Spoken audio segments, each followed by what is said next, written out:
નમસ્કાર મિત્રો, ડિજિટલ શાળા ચેનલમાં આપનું સ્વાગત છે। આજે મિની બેંક એટલે કે મારી બેંક મારા હાથમાં, આની અંદર કોઈ પણ ખાતું બનાવી શકાય। ખાતું બનાવ્યા પછી તેની અંદર આવક અને જાવકની એન્ટ્રી કરી શકાય અને તેનું લાઈવ બેલેન્સ જોઈ શકાય અને તેનું સ્ટેટમેન્ટ પણ કાઢી શકાય। એટલે કે સમજી લો એક પ્રકારની બેંક છે આ। તો આ વેબસાઇટ અને એપ્લિકેશન બેયની અંદર મળે છે। તો આની અંદર કેવી રીતે કેવી સુવિધા છે તેના વિશે જાણવું છે। તો સૌથી પહેલાં આપણી ચેનલની અંદર નવા હોય તો ચેનલને સબસ્ક્રાઈબ કરી લેજો અને બેલ આઇકન પ્રેસ કરી લેજો, જેથી આવા અવનવા વિડીયો આપણે મૂકતા રહીશું। તો વધારે સમય નહીં લેતા શરૂઆત કરીએ। મિની બેંક એક આ વેબસાઇટ અને એપ્લિકેશન બંનેની અંદર મળે છે, જેમાં પાસવર્ડ અને આઈડીથી તમે લોગિન કરી શકો છો। તમારા ઘરના વ્યવહાર હોય, શાળાને લગતા ખૂબ સરસ બચત બેંકનો પ્રોજેક્ટ ચાલે છે સ્કૂલમાં, એના માટે ખૂબ સરસ બધા ઉપયોગ કરી શકો તેવું છે।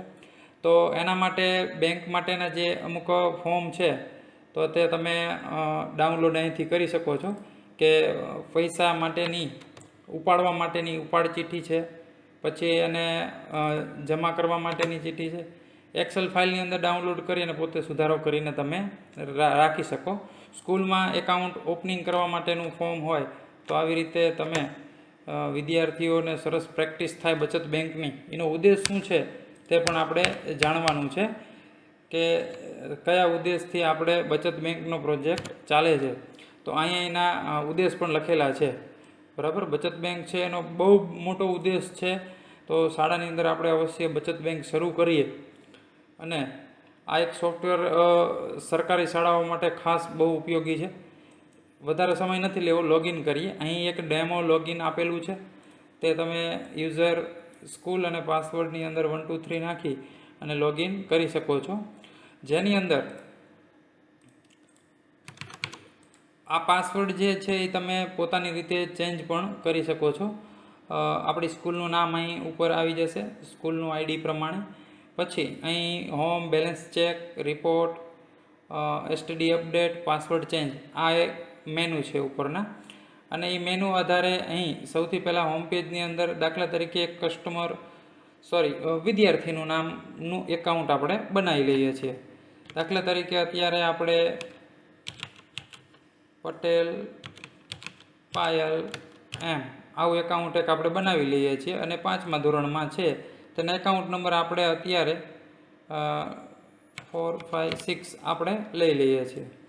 તો આ એક એકાઉન્ટ ક્રિએટ થઈ ગયું છે, બરાબર છે। આની અંદર તમે જુઓ છો કે કોઈ પણ પ્રકારનો નેટથી ચાલે છે, પણ કોઈ પણ પ્રકારનો આની અંદર લોડ લેશે કેવું થશે નહીં, એકદમ ઓછા નેટથી આપણો આ જે છે એ ચાલશે। જો આ લાસ્ટમાં એકાઉન્ટ પણ એનું આવી ગયું છે। હવે ટ્રાન્ઝેક્શન, તો આ જે નીચે છે એ ટ્રાન્ઝેક્શન કરવા માટે છે, એટલે કે આવક અને જાવકની એન્ટ્રી કરવા।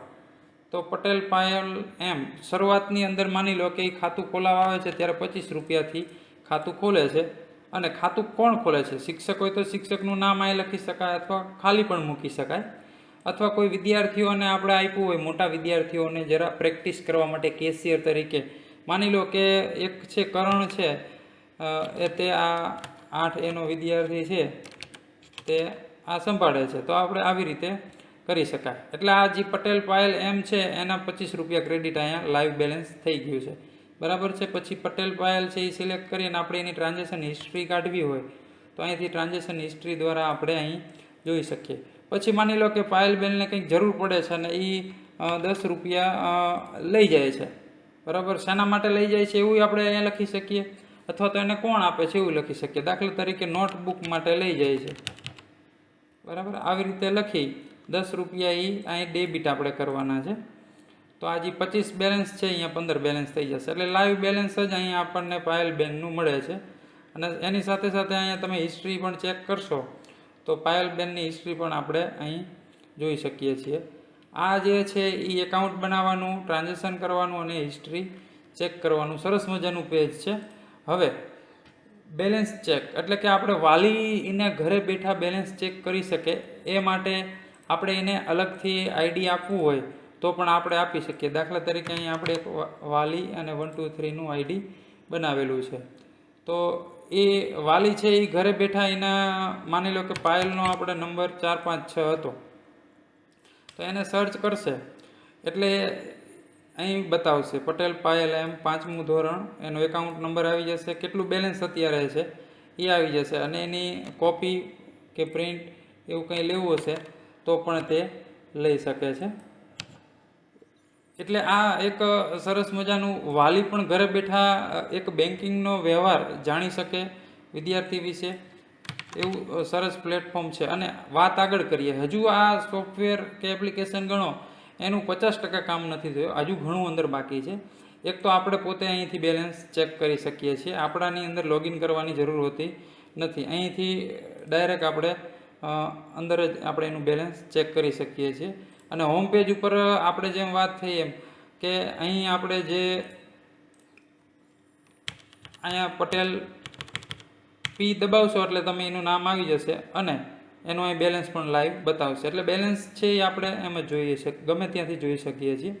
રિપોર્ટ એટલે કે આની અંદર આપણે અહીં અલગ અલગ પ્રકારના રિપોર્ટ ડાઉનલોડ કરી શકીએ છીએ. ટુડે હિસ્ટ્રી એટલે કે આજના કેટલા વ્યવહાર થયા છે તે તમે જોઈ શકો છો અહીંયાથી, બરાબર છે. અહીં આજના વ્યવહાર પછી તેની અંદરથી તમે એની PDF કે પ્રિન્ટ કાઢવી હોય તો પણ કાઢી શકો છો. દાખલા તરીકે અહીં આપણે 7 ખાલી લખું છું તો 7, 9ના જેટલા વ્યવહારો છે આજના જ છે, પણ આપણે જે વધારાની લાઈન છે એ નીકળી જશે, બરાબર છે. પછી આની અંદરથી મારે ફક્ત પાયલનું જોવું છે, ઘણા બધા વ્યવહારો હોય ત્યારે આવી રીતે સર્ચ કરી અને પણ આપણે જોઈ શકીએ છીએ. દાખલા તરીકે આજે કોણે 50 રૂપિયા જમા કરાવ્યા હતા, તો આ 50 લખશો તો 50 પણ આવી જશે, બરાબર. આજે નોટબુક માટે કોને પૈસા લીધા છે, તો કોઈ પણ પ્રકારનું સર્ચ કરશો આવી શકશે. અને અહીંથી તમે PDF ક્લિક કરશો એટલે તમને આની સરસ મજાની આવી PDF પણ એક ડાઉનલોડ થઈ જશે. પછી તમે એની એક્સેલ ફાઇલ લેવી હશે તો એક્સેલ ફાઇલ પણ અહીંથી તમને ડાઉનલોડ થઈ જશે. તો આવી રીતે એક્સેલ ડાઉનલોડ થાય પછી આપણે ડેટા કોઈ પણ રીતે આપણે વ્યવસ્થિત કરી શકીએ છીએ. પછી STD અપડેટ એટલે કે આપણે જે સિલેક્ટ કરવાનું હોય છે એનું હેડ, દાખલા તરીકે 15મી ઓગસ્ટના ફાળા માટે કે એવી રીતે તમે સ્કૂલના ડોનેશન માટેનો હેડ છે. પછી આની અંદર ધોરણ માની લો કે ઘણાને 6A B C એવી રીતે હોય છે, તો એડિટ ઉપર ક્લિક કરી, અત્યારે આ ડેમો વર્ઝન છે એટલે અહીં સુધારો થઈ શકશે નહીં. તમે પ્રો વર્ઝનની અંદર તમારે 6A 6B 6C એવી રીતે અહીં ઘણા બધા હેડ તમે અહીંયા ઉમેરી શકો છો. પછી સ્કૂલ ડોનેશન એટલે કે તમે એની અંદર દાખલા તરીકે એક વાત કહું તમને કે 15મી ઓગસ્ટ 26મી જાન્યુઆરી આ બધા જે આપણે એકાઉન્ટ હોય છે, તો અહીં આપણે માની લો કે 15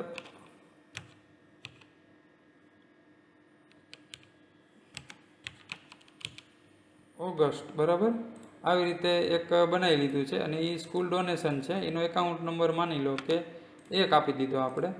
હવે એ 15મી ઓગસ્ટનું આની અંદર એકાઉન્ટ મેન્ટેન કરી આપણે એક હોમ પેજ ઉપર પેજ રિફ્રેશ કરી લઈએ. હવે અહીંથી આપણે 15મી ઓગસ્ટનું છે તો 15મી ઓગસ્ટનો દાખલા તરીકે 4500 રૂપિયા દાન આવે છે, બરાબર. તો અહીં આપણે એવી રીતે આપણા જે બીજા એકાઉન્ટ છે 15મી ઓગસ્ટ 26મી જાન્યુઆરી, તો એવી રીતે પણ આપણે આની અંદર કરી શકીએ છીએ. અને રિપોર્ટની અંદર પછી આપણે દાખલા તરીકે આપણે જે હેડ છે એ પ્રમાણે જોવું હોય કે હેડ વાઇઝ એટલે કે આપણે જે ધોરણ બનાવેલા છે, તો બાલવાટિકાની અંદર કેટલું બેલેન્સ છે, ધોરણ પ્રમાણે આખું બેલેન્સ આવી જશે. જો સ્કૂલ ડોનેશનની અંદર 4500 રૂપિયા છે, કુલ આટલું બેલેન્સ છે એ આવી જશે. એટલે આ હેડ વાઇઝ એટલે કે ધોરણ અથવા બીજા હેડ. પછી કસ્ટમર વાઇઝ એટલે કે આપણે જે આની અંદર વિદ્યાર્થીઓ કે જે એકાઉન્ટ બનાવેલા છે તે તમામનો અહીં શો કરી દેશે કે એનો કયા હેડમાં છે, એનો એકાઉન્ટ નંબર શું છે અને એનામાં કેટલું બેલેન્સ છે, બરાબર. તો આવી રીતે એની PDF એક્સેલ ફાઇલ અથવા તો સીધી તમને પ્રિન્ટ કાઢવી છે તો તમે સીધી પ્રિન્ટ પણ આવી રીતે લઈ શકો છો. પછી એનો પાસવર્ડ ચેન્જ એટલે કે તમે આ જે તમને ID અને પાસવર્ડ આપ્યું છે તે તમારે ચેન્જ કરવું હોય તો પણ તમે કરી શકો છો. એટલે રિપોર્ટ છે એની અંદર ખાસ ઘણી બધી અંદર છે, મહિના પ્રમાણે તમારે જરૂર હોય, વર્ષ પ્રમાણે કોઈ એક મહિનાનો રિપોર્ટ કાઢવો હોય. દાખલા તરીકે અત્યારે આ મહિનો અત્યારે છે એ સપ્ટેમ્બર મહિનો છે તો આ સપ્ટેમ્બર SEP લખશું એટલે ઓલ મહિના છે એની અંદરથી ખાલી સપ્ટેમ્બર આવી જશે. જો તમે એ જુઓ છો ઘણા બધા પેજ છે એપ્રિલથી શરૂ થઈ અને માર્ચ સુધી આખું નાણાકીય વર્ષ છે, પણ આપણે એમાં ફક્ત સપ્ટેમ્બર મહિનાનું જરૂર છે. તો આવી રીતે SEP લખશો એટલે સપ્ટેમ્બર મહિનો આવી જશે, બરાબર. અને સપ્ટેમ્બર મહિનાની અંદર માની લો કે આપણે 5/9 તારીખનું જ જોવું છે તો 5/9/2024 આવી રીતે લખશો આપણે, બરાબર. તો એ તમને અહીં દેખાડશે. એટલે 1 તારીખનું એ મહિનાની અંદર જોવું હોય તો પણ દેખાડશે, અને આ મહિનાનું સપ્ટેમ્બર મહિનાનું ડાઉનલોડ કરવું છે તો અહીંથી આપણે કરી શકશું. તો આવી રીતે એક મિની બેંક જેનો ઉપયોગ શાળાની અંદર ખૂબ સરસ થયો છે, પર્સનલ યુઝ તરીકે પણ ખૂબ સરસ તમે આ કરી શકો તેમ છો. અને સિક્યુરિટી એટલે કે આની અંદર લોગિન પાસવર્ડ આઈડી હોવાથી તમે આને પાસવર્ડ ચેન્જ કરવો હોય તો જાતે ચેન્જ પણ કરી શકો છો. ફોર્મ છે એ ફોર્મ દ્વારા બાળકોને પ્રેક્ટિસ કરાવી શકો છો. ઘરની અંદર તમારે આ સોફ્ટવેરનો ઉપયોગ કરવો હોય તો એપ્લિકેશન બેઝ અથવા તો તમે એ વેબસાઇટ ઉપરથી બંને જગ્યાએ એક સાથે કામ કરી શકો છો. એકથી વધારે ડિવાઇસની અંદર એન્ટ્રી કરાવી શકો છો, વધારે ટેબ્લેટની અંદર, કોમ્પ્યુટરની અંદર, મોબાઈલની અંદર, તમામ જગ્યાએ આનો તમે ઉપયોગ કરી શકો છો. ઉદ્યોગ ધંધાની અંદર જ્યાં આવક અને જાવક થાય છે તે તમામ જગ્યાએ કરી શકો છો. તો ખાસ આપણે સરકારી શાળાના પ્રોજેક્ટની અંદર આનો વધારે ઉપયોગ આપ સૌ કરો તેવા આશયથી આ સોફ્ટવેર ઓનલાઈન વિડીયો મૂકેલો છે. આની ડિસ્ક્રિપ્શનની અંદર લિંકની અંદર તમામ માહિતી મળી જશે, કઈ રીતે ઉપયોગ કરવાનું છે આનો અને કઈ રીતે તમે મેળવી શકશો. તો આશા રાખું છું આ બચત બેંકનું નવું એક સોફ્ટવેર આપણું તૈયાર કરેલું છે જે ઓનલાઈન વેજ ઉપર કામ કરે છે તે તમને ખૂબ ગમ્યું હશે. અને આવા ઘણા બધા સોફ્ટવેરો આપણી વેબસાઇટ ઉપર એના વિડીયો પણ છે, તો બીજા સોફ્ટવેર પણ તમને જરૂર હોય તો તમે બીજા વિડીયોની અંદર પણ મુલાકાત લેજો. અસ્તુ.